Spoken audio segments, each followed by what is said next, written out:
Present po. Morales,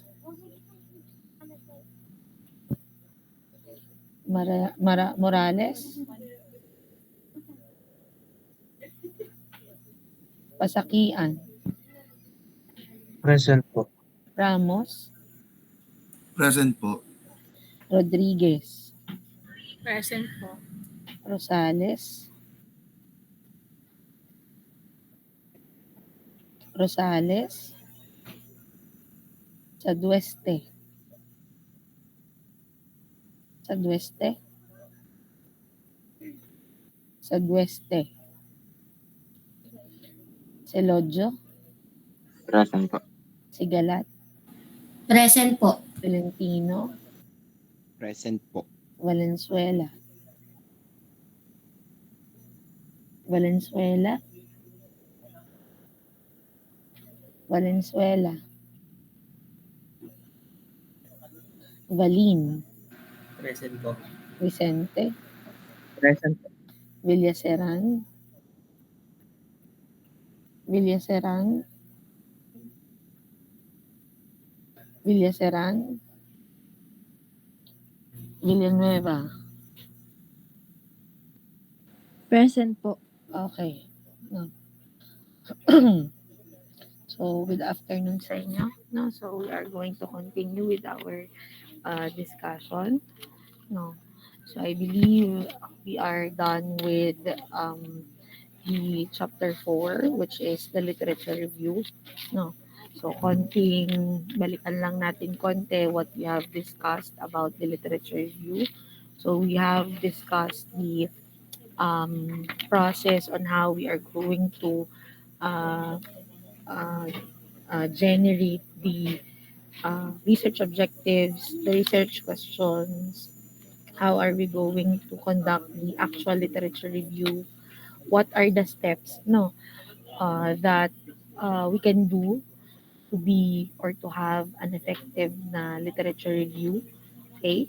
Also, we discuss the process of conducting citation in our proposal.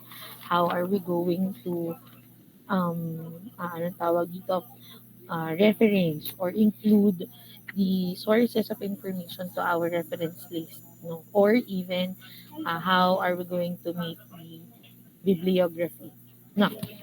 Okay po. So now we proceed with uh, chapter 5, which is the research design. No. So the first part of the chapters ng ating module, it discusses how we are going to generate the chapter 1. Last time, with regards to chapter 4, which is the literature review, which is part of our research proposal also, with the same title, the literature review. And that's sabi nga natin na yan ay ang laman niyan is the conceptual literature, the research literature, and the synthesis. Now, itong research design, which is the chapter 3 ng ating pong research proposal naman, ang susunod natin na i-discuss and malalaman natin paano ba natin siya ipepresent no, pagdating sa mismong manuscript. Okay?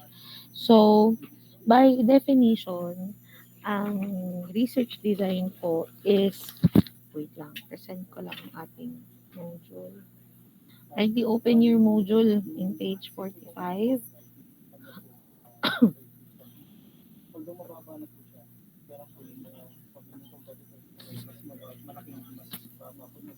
Okay.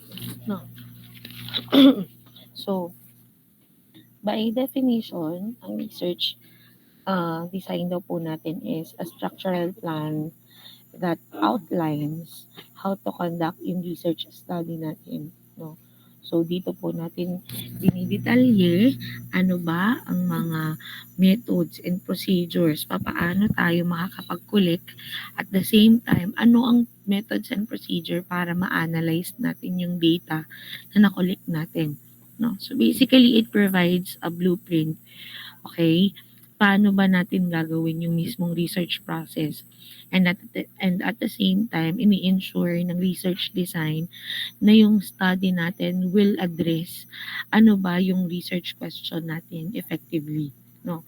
So, katulad nga nung nabanggit, ang research design, yan po ay procedural plan na ina-adapt po ng researcher natin para masagot yung research questions natin at same with the research problem, okay, to answer that validly, objectively, um, accurately, no, and even economically. Okay, so yung research design, this is a plan, a structure, or kumbaga yung strategy, okay, on how we are going to investigate, okay, again to obtain yung answer po to the research question or dun sa ating research problem. Okay, so kumbaga ito yung kompletong scheme, no, or ito yung kompletong program, okay, pagdating dun sa research natin.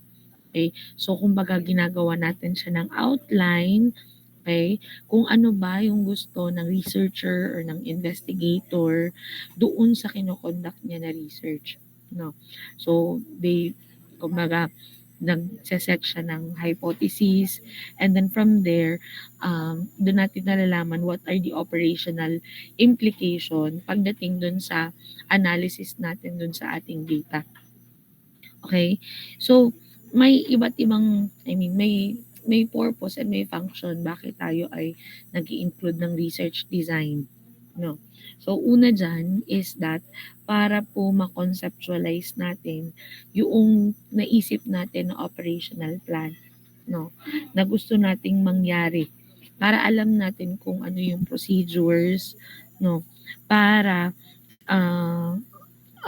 matapos natin yung requirement, no, para matapos yung mismong research study. While yung second naman na function ng research design is that ini-ensure ng research design natin na ipapresent na yung data, yung procedures natin ay adequate or kumbaga sakto, swak, no, para ma-obtain natin yung valid, yung objective, yung accurate na answer dun sa atin na research problem, no. So, meron tayong components, no, pagdating sa atin na research design, no. So, ito daw yung magiging laman ng ating chapter 3 at atin pong iisa-isahin. So, una muna dyan is that kailangan ay clearly define po yung research problem natin and objectives. Actually, this is the same with the discussion and literature review. Diga sinasabi doon na kailangan ay maliwanag. Ano ba ang gustong mangyari? No? Ano ba ang ina-address na problem ng ating researcher? Ano ba yung mga specific na objectives po noong study na i-conduct natin? No? Ano yung in the end, kailangan ay na-achieve na, no, in conducting the research. No? So, dapat siya ay clear na. No, maliwanag po siya dapat sa simula pa lang ng pagko-conduct natin ng research. And then number 2, we have to choose what type of research we are going to do. No, so there are 4 types of research, which is actually we already discussed this sa first part. Actually, this will be on chapter 1, no, ng ating discussion, chapter 1, chapter 2, no. So, yung 4 po na type na iyon, dito tayo pipili ano bang klase ng research ang gagawin natin. So, it can be a descriptive one, no, an analytical one, or pwede rin naman na experimental, or pwede rin po na exploratory. No? So sabi nga natin, pag sinabi natin na descriptive, ang goal po natin dito ay ma-describe ano ba yung mga characteristics or behavior po ng ating topic, no, or yung subject natin or yung participant natin dun sa ginagawa natin or kinakonduct natin na research. So we describe it systematically. No. So, ang example nga natin, yung survey on a consumer preferences. Okay? And then next po is the analytical. no?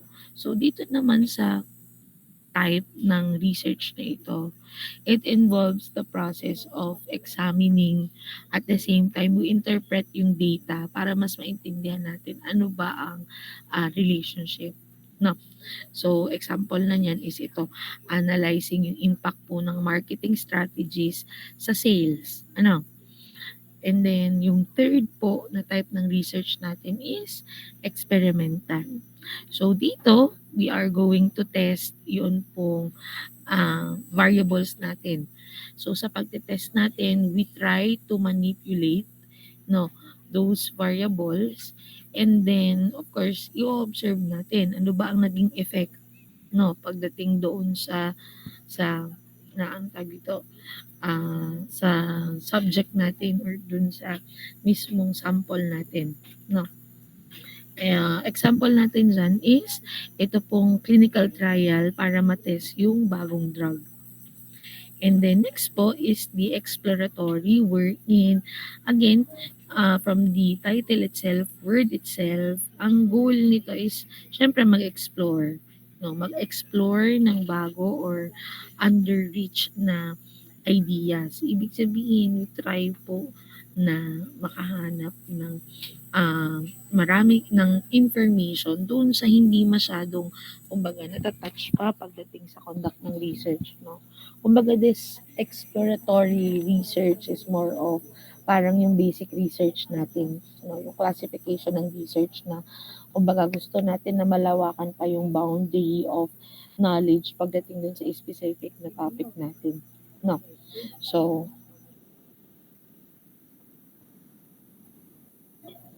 kung identified na, no, kung identified na yung research problem natin at nakapili na tayo, well, it depends. No? It depends naman sa klase ng research meron tayo.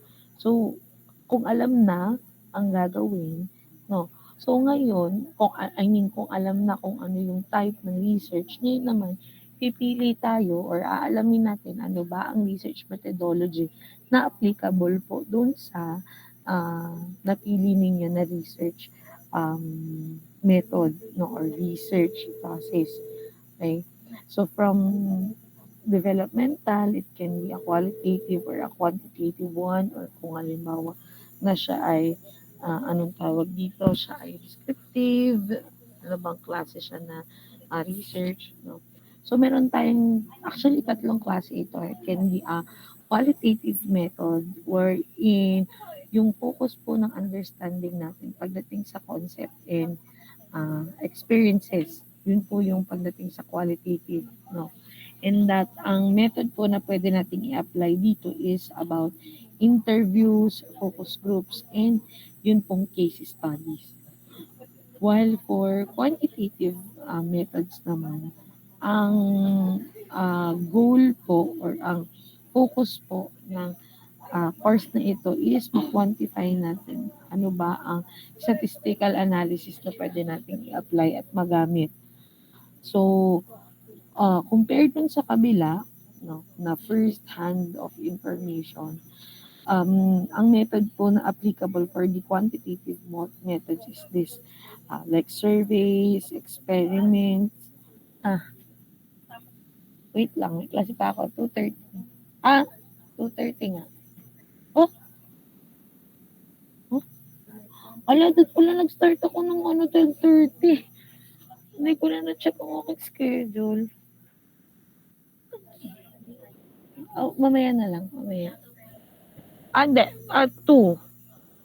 Ano na pala, sayang naman yung 12:30 pala tayo, nawala sa isip ko. Sorry ga. Sorry po. Okay. Balik lang tayo, no? So, yung quantitative methods po, ang focus natin is, ang isip ko talaga alauna. Sorry. Wala na sa isip ko. Okay yun. Sorry ha. Okay. Balik ulit tayo. Nakakalimutan. Sorry. Balik tayo. Quantitative methods, no? So, ang focus naman dito po is we quantify yung data and yung statistical analysis natin, no? So, ang method na applicable dito po is survey, experiment, and the statistical modeling. No? Or pwede rin naman, yung research methodology natin is the combination of these two, or yung sabi nga natin is mixed method. No? Na pwede na qualitative, pwede rin naman na quantitative method. No? Or yun nga, combination. And then, yung pang-apat po na component ng ating research design is that, ayan, no. So, sa research design, dyan po natin pine-present, no, dyan natin inilalagay sino ba or ano ba ang proseso, paano natin malalaman kung sino ang magiging subject, o sino yung magiging participant, or ano ang magiging subject natin, no, doon sa kinokonduct natin na research. No. So, yung common techniques po na ina-apply natin at ginagamit dito is we can have yung random sampling. No. Yung random sampling, we also have yung stratified sampling, or yun pong convenience sampling. No. So, pagdating po dito sa sampling natin, no? So, sabi nga dyan, meron tayong random sample wherein meron tayong iba't ibang methods dyan. It can be a fishbowl draw, no, which is very common nating ginagamit. No? Yan yung pinakamadaling way para tayo ay makapili ng ating sample. Ito yung pinakamabilis na procedure natin. No, kung saan, kumbaga pipili tayo ng ah, ng isang element doon sa sample natin. No. We can also use din under ganitong random sampling yung computer programs. No? So, pwede tayo dyan mag random sampling, yan, yung mga ruleta natin, no, yan. Even actually calculator, pwede rin gamitin for random sampling. No, I don't know if you experience using that, no, kapag kayo ay halimbawa ay naglalaro ng ano nga yun, yung cards, basta ganun. Basta may mga pwedeng gamitin since random sampling naman kung ano yung lalabas, pustahan, parang ganun. No. I mean, basta I'm trying to say is pwede rin natin gamitin ang calculator. No. And then we also use yung tinatawag po natin na table of random numbers, no. So, kadalasan actually yung mga research methodology and yung mga statistics ng mga libro, laging meron nito, no. So, itong table of randomly generated na numbers po ay ayan, no. So, papaano ba siya gamitin? No? So, una muna, ina-identify natin kung ano ba yung total number of elements doon sa population natin. Kung pinipili natin kung ilan ba ang total na participant or yung magiging subject natin. Tapos, yung total number of elements na iyon doon sa ating study na population ay pwede siya na mang uh, uh, 4 numbers, 5 or 6 numbers or more. 4 or more ang digits natin. So, yung number ng bawat element po is starting from 1. Tapos ay, kung yung table ng random number is more than 1 page, so ipipili tayo ng starting page by random procedure. No? Tapos doon, pipili tayo, okay. Kasi table of random numbers yun, so mga ilang pages yun. So, pag sinabi mo na, okay, doon tayo sa page number 4. So, pili ka lang doon, tapos hanapin mo yung page number 4. Tapos doon sa page number 4 na yun, kasi yun ay, sige, saan ko nga gayon na lagay. Meron akong pinutol doon na, wait, meron doon akong pinutol na kumbaga part ng table of random numbers. Ito.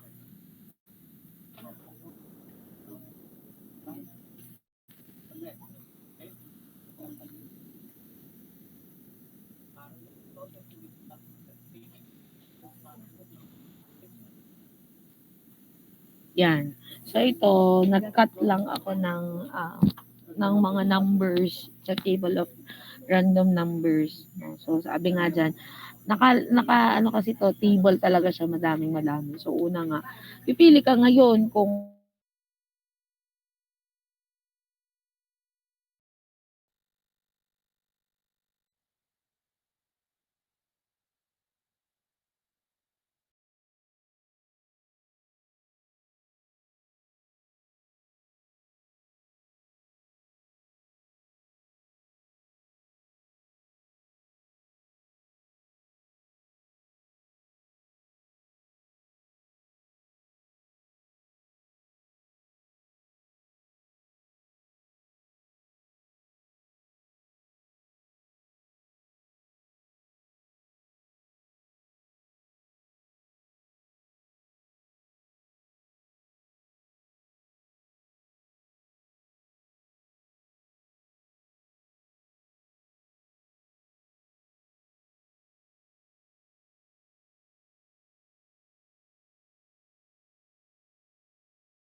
Hello? Kanina pa bang naka-mute? O nawala ako? Nag-exit po ata kayo sa Meet, ma'am. Okay. Ano ba naman yan? Okay. Sige. Share ko na lang ulit. Na-close ko na.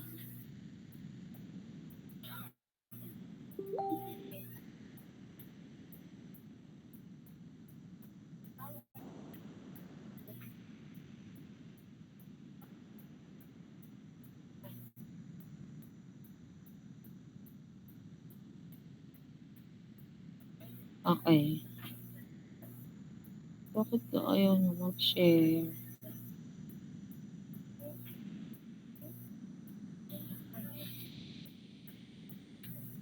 Okay, so balikan ko lang, no. So kung halimbawa, this is, kumbaga ay kinat ko lang yung table of random numbers. Kung halimbawa, sinabi mo, okay, page 4. Ito yung page 4. Tapos ay sabi, okay, column 3, row 10. No? So 1, 2, 3, 4, 5, 6, 7, 8, 9, 10. Yan.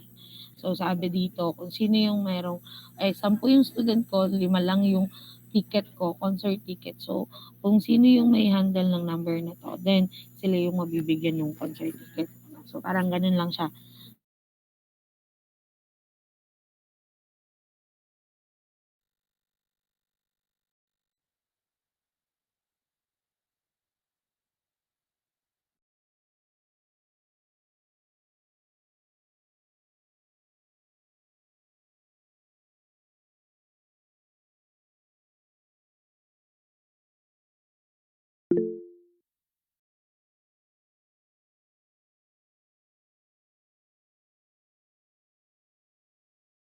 Po dun ay strata.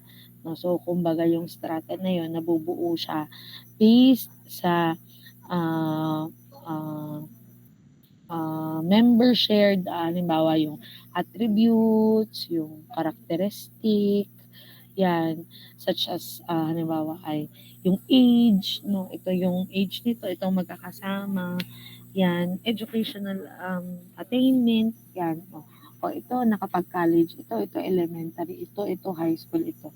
So, hiwa-hiwalay. Even yan, income. No? So, yan yun. No? Those are strata. Okay? And the next naman is the convenience sampling wherein in other books, ang tawag dyan is accidental sampling. No? Okay? Excuse po.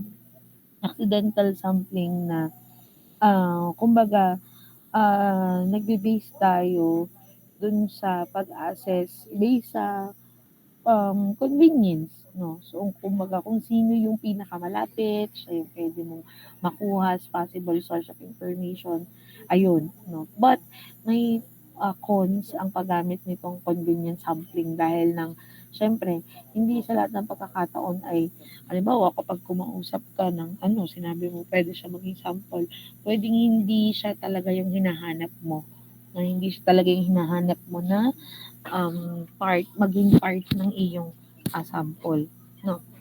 So, yung third natin is the data collection. So, dito po sa data collection, ina-identify natin yung mga, ina-identify natin yung mga possible na maging source of information natin.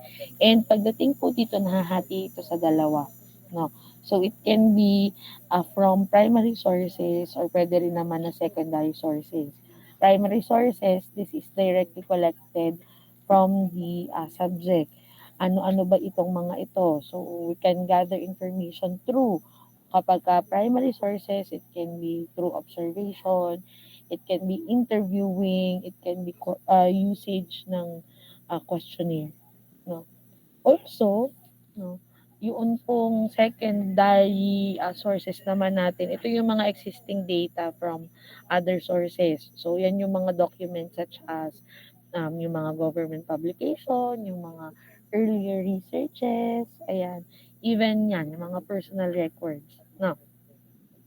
So, from there, especially sa secondary um, uh, data gathering dun sa secondary, dun sa primary sources, ang tools at instrument na pwede nating gamitin is, yan, Pwede tayo mag-survey, mag-interview, yan, observation, or even po para maging analytical, we can have it na from experiments. And the next po is the data analysis. So sa data analysis po, after nating makolekta yung data, syempre i-analyze natin. So dito natin sa research design, dyan po natin ipine-present, no? Dyan natin nilalagay yung methods po and procedure on how we are going to analyze yung ating data based sa ano bang klase ang data na iyon, and in ano ba yung klase ng ano ba yung research question natin, no? So, meron tayong iba't ibang technique na pwedeng gamitin. It can be statistical analysis, pwede rin na thematic analysis, or pwede rin na content analysis. No? So, here, pwede tayong gumamit ng software, no, para makapag-analyze ng ating data. We can use the SPSS or pwede rin NVivo, or yung pinakasimple po is yung Excel natin. No? So, sabi ko nga, nagtanong ako dun sa kabatch ninyo na klase ko kaninang morning, no, kung kayo baga ay gumamit nitong mga software na ito, because nung kami ay college, noong even on our master's degree, and di talagang gumagamit kami ng like simpleng Excel or even ito SPSS, no, kasi ito na may din. Pero sabi nila ay hindi daw, ma-confirm ko lang, talagang hindi kayo gumamit na rin nung kayo nag-a-analyze ng data. Kasi I believe sa unang part ng EDA, talaga namang manual yan. Kung magmamapping ka para ilan yung total population, ilan yung ganyan, yung medium mode, yan, mean, medium mode, no. So, nakalagay yun doon, no, manual mo siya. Pero in the end, lalo kapag meron ka ng maraming data, you have to use software para mas mabilis ang assessment. No, confirm lang, hindi nga kayo gumamit nito. Kahit isa din sa mga ito. Nakapag-Excel naman po. Ayan. No, at least, di ba, yung Excel man lang. No? Sabi naman ng kabilang grupo, hindi daw. No? So, ano lang daw, sa differential equation. No, doon lang daw sila nag-software. No. So, ayun. And then, pagkatapos natin siyang i-analyze, no, but before that, doon pa lang sa mismong process, lalo na kapag pipili na tayo ng samples natin or ng magiging subject natin. No. So, this is part of ethical consideration. No, na as a researcher, as the person na nag-i-investigate, nag-gather ng data, we have to ensure na yung participants or again, yung subject po natin is or are fully informed. No? Kailangan aware muna siya. Ano ba ang gagawin ninyo sa research na iyan? Bakit? Kasi para aware siya kung bakit ga ako kaya ang napili, no, para maging participant or maging subject na ring study na ari. No. And then of course, before mo talaga totally ay tanungin, hingan ng info, you have to make sure na nagbigay po ng consent yung inyong target na participant. No.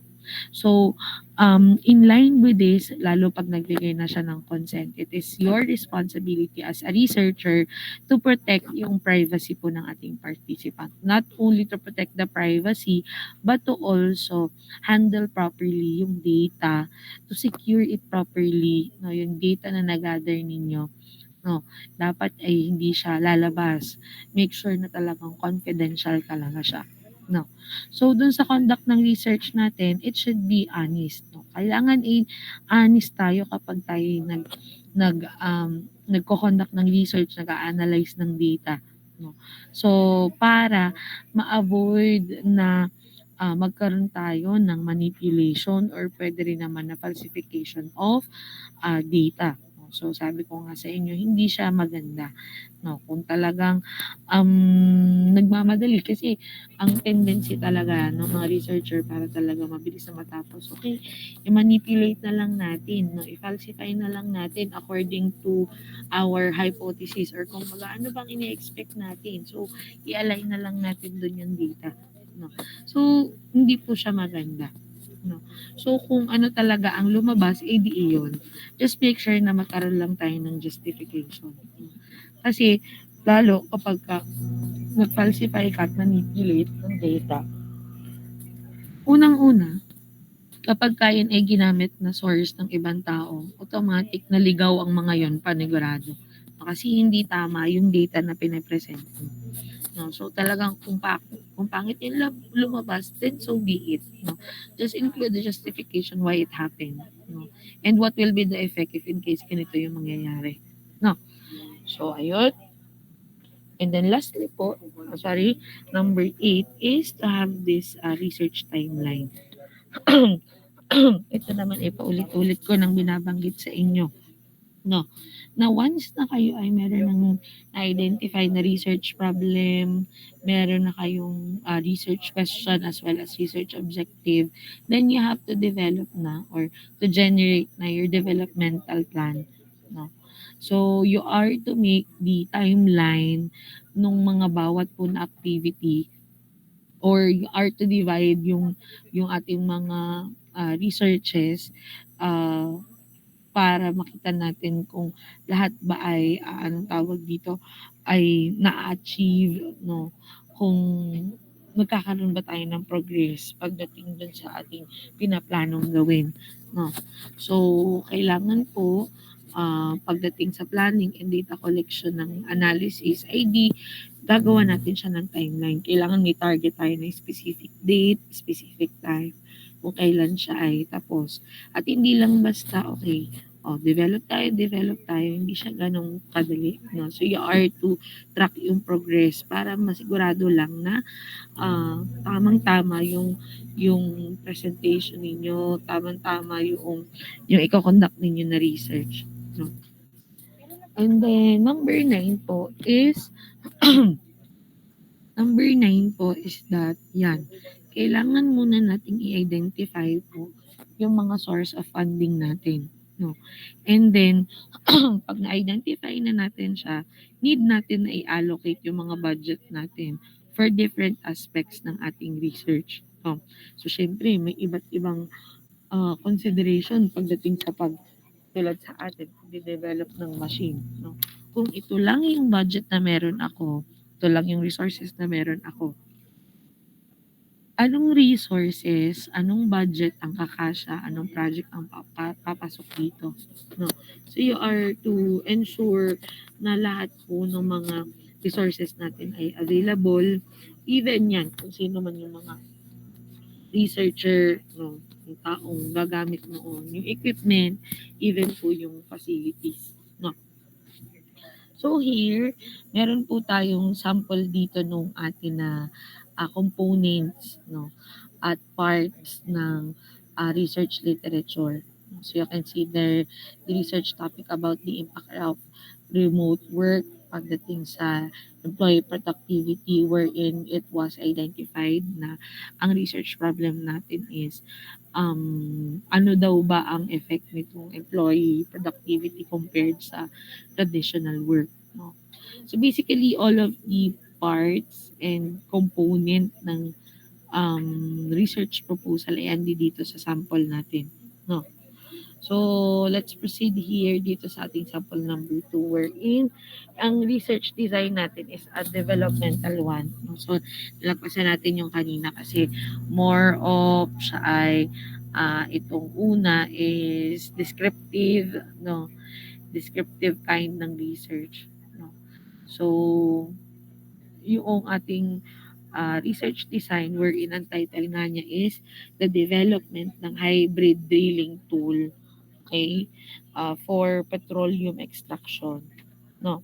So, again, this is a developmental research wherein ang objective natin, pwede nating i-post na makapag-design at the same time ay makapag-optimize po ng hybrid drilling tool, no, na gagamitin daw ay itong rotary drilling tsaka itong vibration assisted na mechanism. Okay? So, pagdating sa methodology, so sabi nga natin, iba-iba naman yan, depende kung anong klase ng study. No?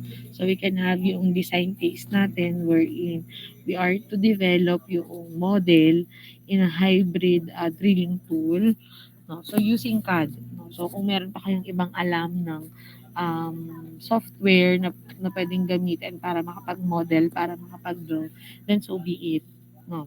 So from there, i-integrate daw yung isang system, itong vibration mechanism, para magkaroon ng traditional, combination siya ng traditional na rotary drilling. So from there, they choose yun pong um, uh, anong tawag dito, they choose yung material na applicable po doon sa mismong design no nitong hybrid drilling tool. And then next po is developmental phase or yung developmental stage natin. No? So, ano ba yan? Division lang. Lagyan mo ng date saka ng time. Tapos, no. So, anong tawag dito? Other books ang tawag dito or kapag nag-present kayo, maliban sa developmental phase, it can be a fabrication stage, yan, fabrication phase. Yan na po yung stage kung saan gagawin nyo na yung prototype, no? Incorporating yung mga selected na materials na na-identify natin. And then sabi pa nga, ang gusto ID, yan, incorporate natin ng vibration technology, no? So it can be done yung para ma-test natin siya, para ma-evaluate natin, like for example, yung parameter natin na evaluate yung penetration rates, yung mga tool wear, even yung mga guiding iterative design improvements. Yan. No? So, yan yung mga kailangan i-consider. So kapag kayaan po ay nai-present na natin fabrication stage, then papasok naman na tayo po ay mag-optimize. Or pwede rin naman other books, ID yan po yung modification phase, no, modification stage. So we use finite element analysis para ma-optimize natin yung tinatawag na vibration setting. And then of course yung tool geometry, no? So from there, i-deploy natin yung tool in a real world drilling environments, which is ang part niyan is yung pagko-collect ng data sa mga performance evaluation and of course sa durability po ng ating na-develop na machine. And then after po after na ma-optimize or anong tawag dito, makapag modify, no? So, doon na papasok yung data collection process natin na again, it can be quantitative, qualitative, and a mixed one. No? So, quantitative using this project. So, yung ang pwede nating ma-measure dito is yung quantity lang ng consumption. No? So, yan. So, we are to measure yung penetration rates, yung tool life, and then yung energy consumption nga po. No? For qualitative naman, again, ano nga yan, measurement na understanding noong characteristic, yan. Kasama yan sa yung behavior, yung assessment natin, description. So dito, we are to, for the qualitative type, you are to gather yung mga feedback galing sa field operators pagdating po sa usability and sa efficiency nitong machine na ito. No. And then, if we have yung evaluation and refinement, so dito po sa stage na ito, dito natin i-assess yung performance. No? So we are to identify improvement areas. No? So we are to redesign yung ating pong, refine yung ating design. Of course, for commercial use. No? And then next po is this expected outcomes. No? So,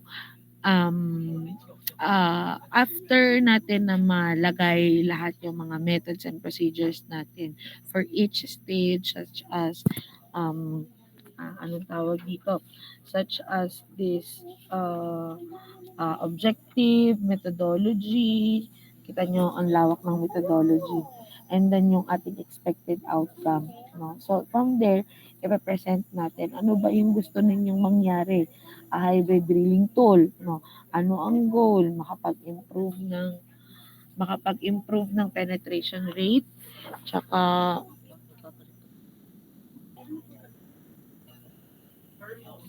ano? Ay, tingnan mo na lang din eh. Okay. Ano rin itong bago? Okay. So, dito natin ipe-present yung expected outcome natin. So, if it is a developmental one, so you are to present yung schematic diagram, yung hybrid drilling tool na iyan. No? So, paano ba siya, ano yung magiging penetration rate ng bago na iyon, paano ma-reduce yung wear, ano yung reason bakit mag-enhance yung overall na drilling efficiency natin. Well, in the process of petroleum extraction. No? So, alas 2 na. Okay. So, next time, I will be discussing with you yung mismong maaari yung mga topic title ninyo on how we are going to present yung inyong chapter 3. So, yung bibigyan natin siya ng example mismo na galing sa inyo para maliwanag. Or even, I will be presenting with you a copy noong kung hindi pa kayo napunta sa library, kung hindi pa kayo nakakapag-check ng sa library, ay inyong i-present ko din sa inyo. At iisa-isahin natin itong research design natin. Okay po. So, alas 2 na. Sayang naman. Hindi ko talaga na 12:30 tayo na wala sa isip ko. No? Okay. So, sige. Hanggang dito na lang muna tayo. No?